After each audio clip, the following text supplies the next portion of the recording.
Hello everyone, and welcome to Bob's Garden. I'm Bob.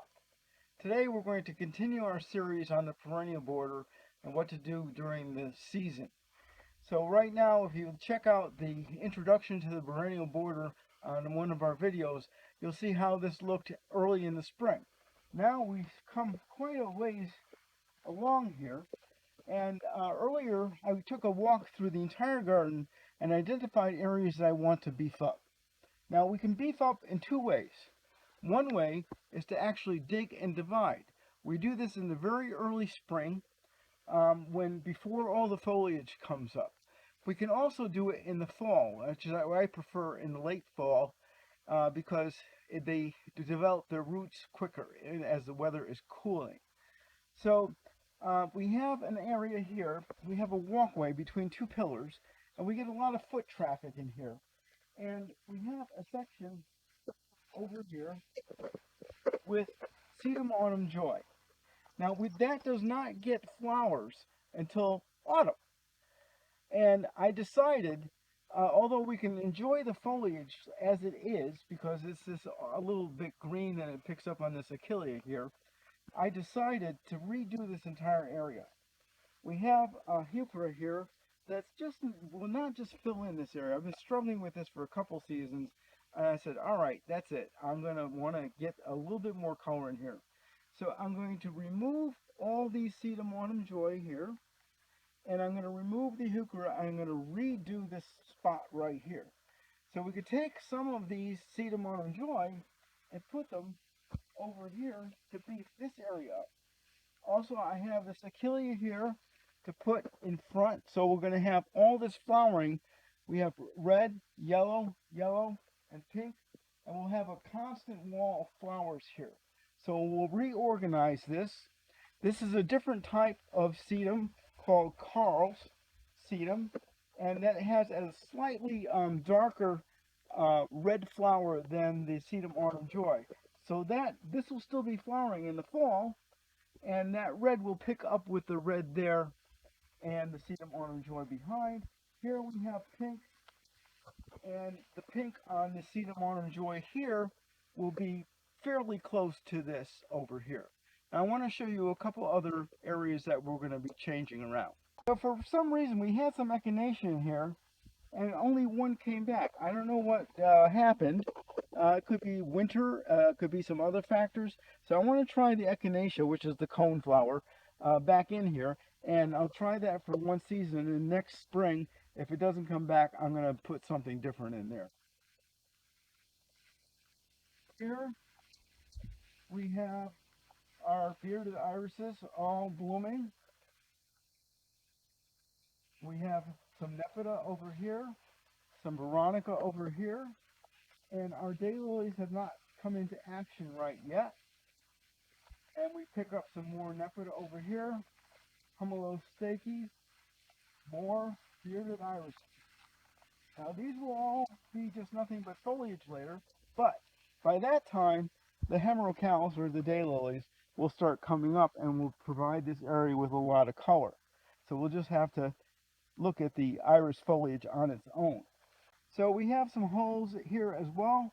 I'm going to promote the Sedum Autumn Joy from the back towards the front, and I'm going to put in this garden phlox. Now we have some garden phlox up there by the blue and white bearded irises, so that's going to be red. This is called Phlox David.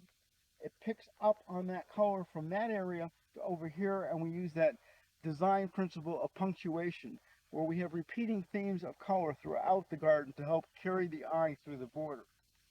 Now over here, we have, sometimes we don't have enough, other times we have too much. So I'm going to cut down the size of this lamb's ear, Stakes. And you can see we have lost a big area of it. So I'm going to pull all this out in here. And I'm going to take some of it, I'm going to fill those holes in. I'm going to transplant from here to over there. And then the rest of it, I don't have a place for it. So I'll bring it home and I'll give it to the garden club that I belong to, and they'll use that in the plant sale. we'll pot them up, and other people will get to enjoy it in my club called the Mad Gardeners, by the way. It's a very appropriate club for Bob. Um, so we'll have that plant sale help to raise money for the club. So coming over here, we have some more beefing up to do, and we'll continue this project, and we'll show you what that looks like when we get it done.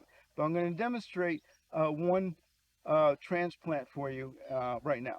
So when we transport our plants, I put them in the back of our pickup truck, and we have a special cloth called a shade cloth. You can see through it, but it provides shade for the plants, and we put that over the whole back of the truck, and that protects the plants from the wind and the sun as we're transporting.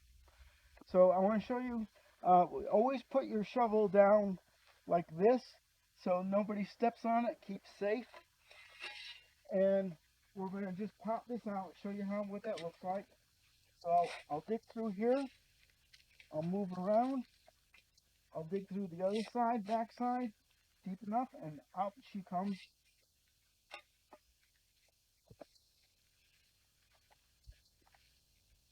Nice big root ball.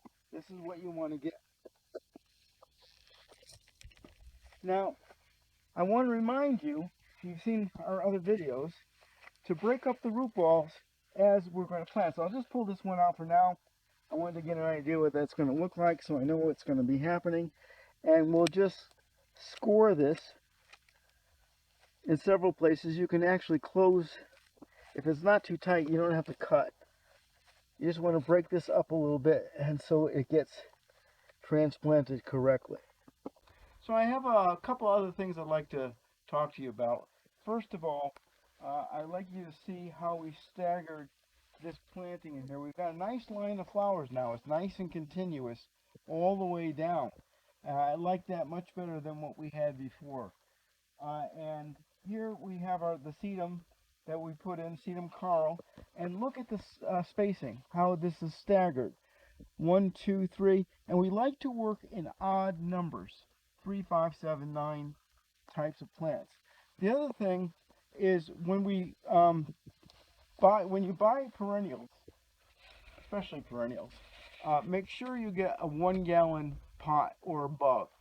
Anything less than that is just not really going to work out, and you're going to get a much better root ball and a much better start on that.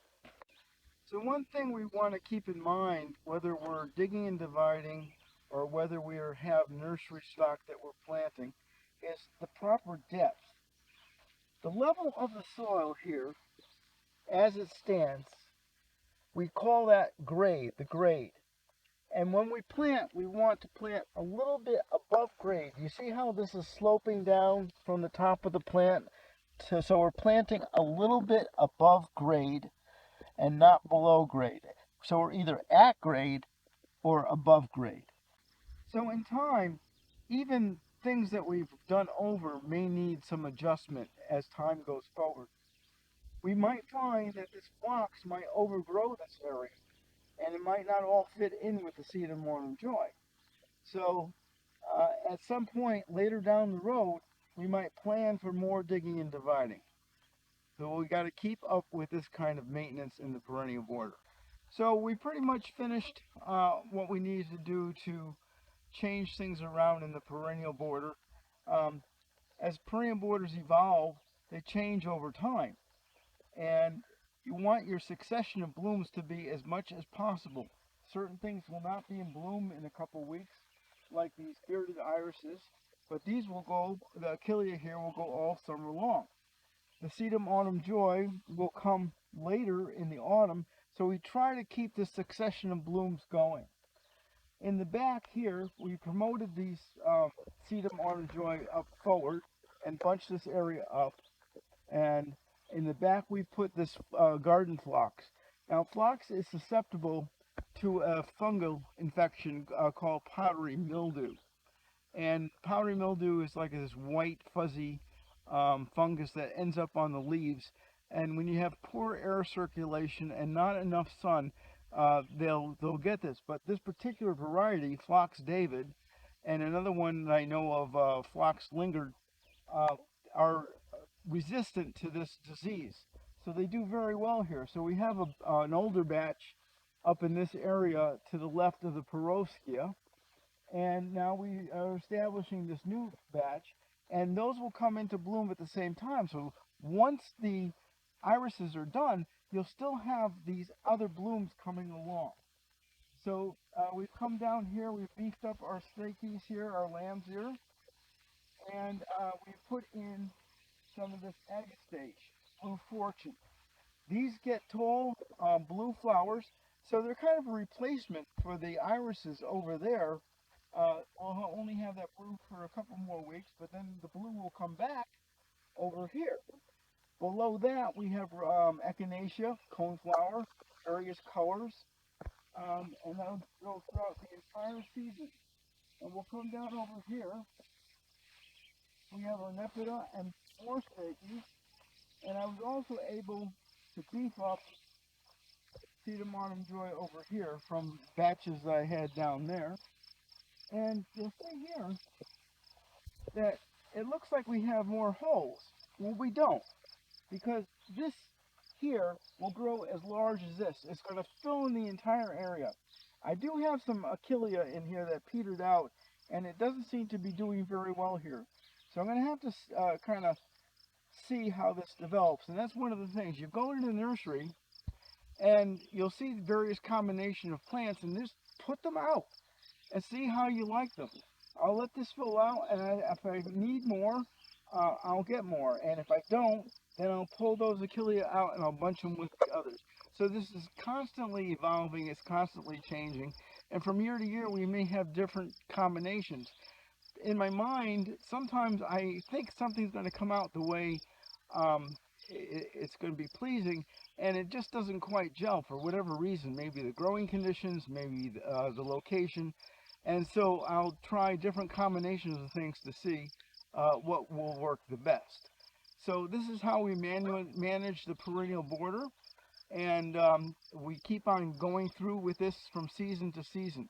There's something that you will need to keep in mind. So thank you for watching Bob's Garden. Please subscribe, share, and comment on my videos. And remember, be curious, not judgmental.